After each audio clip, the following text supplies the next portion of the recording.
Make in India initiative Bharat का, जिसके ऊपर भारत बड़ा स्ट्रांगली काम भी कर रहा है।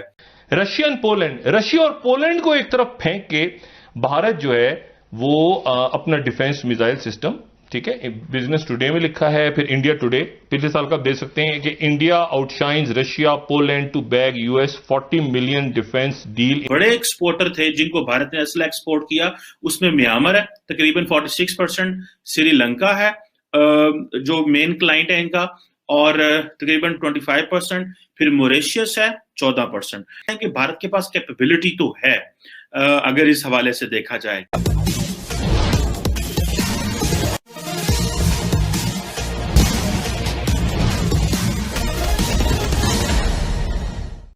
भारत कितना हथियार खरीद रहा है इसकी चर्चा तो पाकिस्तान की मीडिया में अक्सर हुआ करती है, पर ऐसा पहली बार हुआ है कि पाकिस्तानी मीडिया में भारत कितने का हथियार बेच रहा है इसकी भी चर्चा होने लगी है। यह मेक इन इंडिया आत्मनिर्भर भारत मिशन का कमाल है।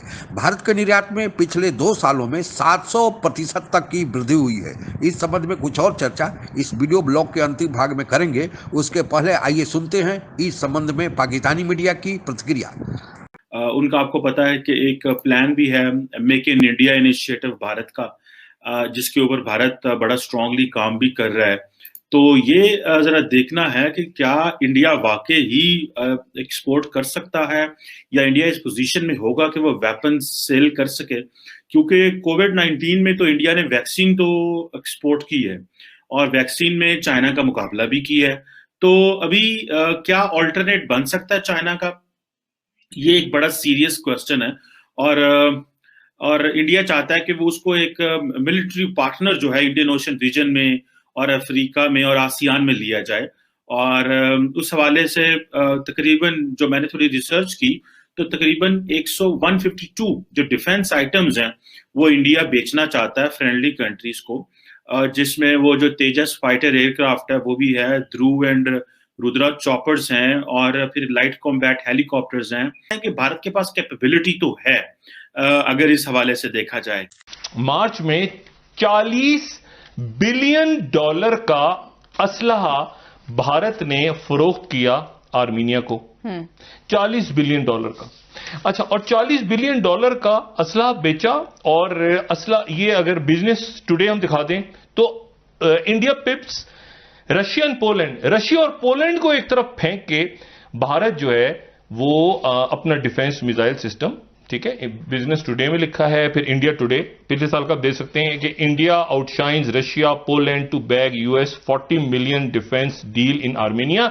लेकिन स्टैटिस्टिक्स अगर मैं एक्सपोर्ट्स की बात की करूं कि इंडिया कितना असला एक्सपोर्ट कर पा रहा है या कर पाएगा, इसके ऊपर मैंने थोड़ी जब रिसर्च की तो एक आपको पता है कि एक थिंक टैंक है सिप्री के नाम से स्वीडन में, और उसको जब मैंने रिसर्च किया तो उसने जो डाटा मेरे सामने आया उसमें ये था कि 2015 से लेके 19 तक का जो लेटेस्ट डाटा है ऑलमोस्ट 25 बड़े लार्जेस्ट एक्सपोर्टर थे आर्म्स के, और उनके क्लाइंट्स को मैंने देखा तो इंडिया जो पहले जो दुनिया के बड़े 25 एक्सपोर्टर्स हैं उनमें से 23वें नंबर पे आता है, 23rd में। कुछ सालों में भारत ने अपनी जो आर्म्स प्रोक्योरमेंट है वो कम भी की है, पाकिस्तान ने भी कम की है लेकिन भारत ने भी कम की। और भारत के जो 2015 से लेके 19 तक एज पर सिपरी जो बड़े एक्सपोर्टर थे जिनको भारत ने असला एक्सपोर्ट किया, उसमें म्यांमार है तकरीबन 46%, श्रीलंका है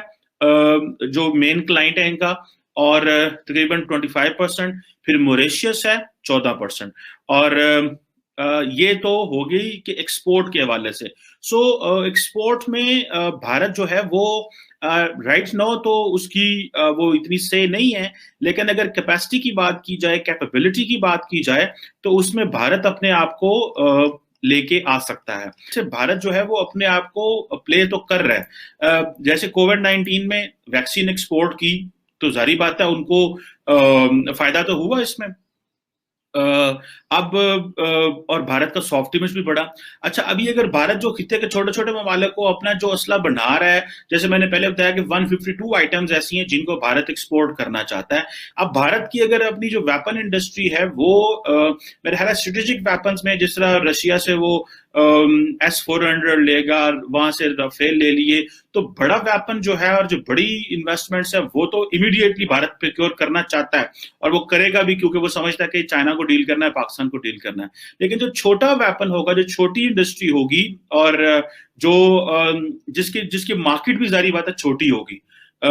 देखिए, राफेल का हो या S-400 का, हर बंदा कस्टमर तो नहीं हो सकता है, भारत तो कस्टमर है उसका, लेकिन इसके साथ साथ जो चीन है, इसके साथ साथ जो इंडिया है। अब इंडिया के फॉर एग्जांपल जो वेपन्स हैं, जो तेजस एयरक्राफ्ट हैं, ये ध्रुव और रुद्रा चॉपर्स हैं, या जो लाइट कॉम्बैट हेलीकॉप्टर्स हैं, फिर दूसरे जो आकाश एयर डिफेंस सिस्टम है, मे बी उनकी उतनी price, I am not aware about their prices frankly speaking, so I will not comment on that. So इनकी प्राइसेस जो है वो खित्ते में इसको, और इसके अलावा बहुत सारी ऐसी आइटम्स हैं जो भारत अपने खित्ते में, जो बांग्लादेश, अफगानिस्तान, मालदीव्स और ये छोटे फिलीपाइंस, इंडोनेशिया और इनमें से वियतनाम, ये कुछ ऐसे ममालिक है जो वाकई असला खरीद सकते हैं, जिसमें वियतनाम है, इंडोनेशिया है, फिलीपाइन है, मॉरिशस है, और ये वाकई ही असला खरीद सकते हैं। श्रीलंका है तो थोड़ा बहुत खरीद सकता है, तो ये असला इनको भारत अपना जरूर बेचेगा। जैसे मैंने आपको जो सिपरी के स्टैटिस्टिक्स भी बताए थे, उसमें where does India fall in terms of exports जो है, वो आपको पता है कि भारत दुनिया में 23वें नंबर पे आता है एक्सपोर्ट में, पाकिस्तान नहीं आता। उस जो मेरे सामने डाटा है। वैसे तो प्रधानमंत्री नरेंद्र मोदी की सरकार जब से केंद्र में सत्ता में आई है, तब से आत्मनिर्भर भारत बनाने के सपने को साकार करने में लगी हुई है, जिसमें रक्षा संबंधी सामानों के उत्पादन में भी आत्मनिर्भर बनने का सपना शामिल है।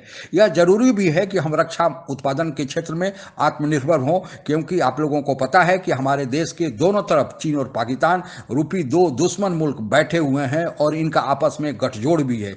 इस दिशा में सरकार ने हालांकि पहले से ही विभिन्न स्तरों पर प्रयास चालू कर दिया था, लेकिन इसमें और गति देने के लिए पिछले साल सरकार ने defence production and export promotion policy 2020 की घोषणा की, और इसका लक्ष्य था कि डिफेंस इंडस्ट्री का उत्पादन 2025 तक $25 बिलियन तक पहुंचा दिया जाए।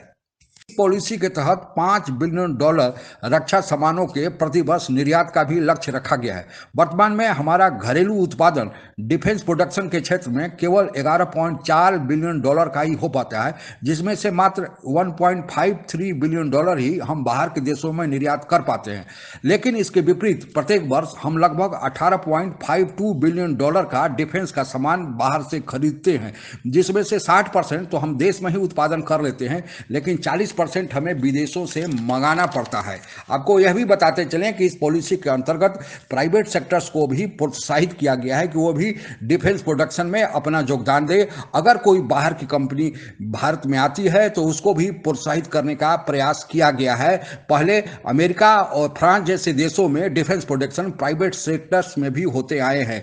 आपको यह भी बताते चले कि इस पॉलिसी के तहत हम जल्द ही स्वावलंबी बनने जा रहे हैं। आज हमारा देश स्वावलंबी और सबल बनने की लक्ष्य की ओर बढ़ गया है। इसी कारण हमारे देश की पूंछ भी, कद भी विश्व के मंच पर बढ़ा है। आज के लिए बस इतना ही। आप अगर हमसे जुड़ा रहना चाहते हैं तो कृपया मेरे चैनल को सब्सक्राइब करें तथा बेल आइकन भी दबा दें, ताकि नई वीडियो की जानकारी तुरंत आप तक पहुंच जाए। धन्यवाद। जय हिंद।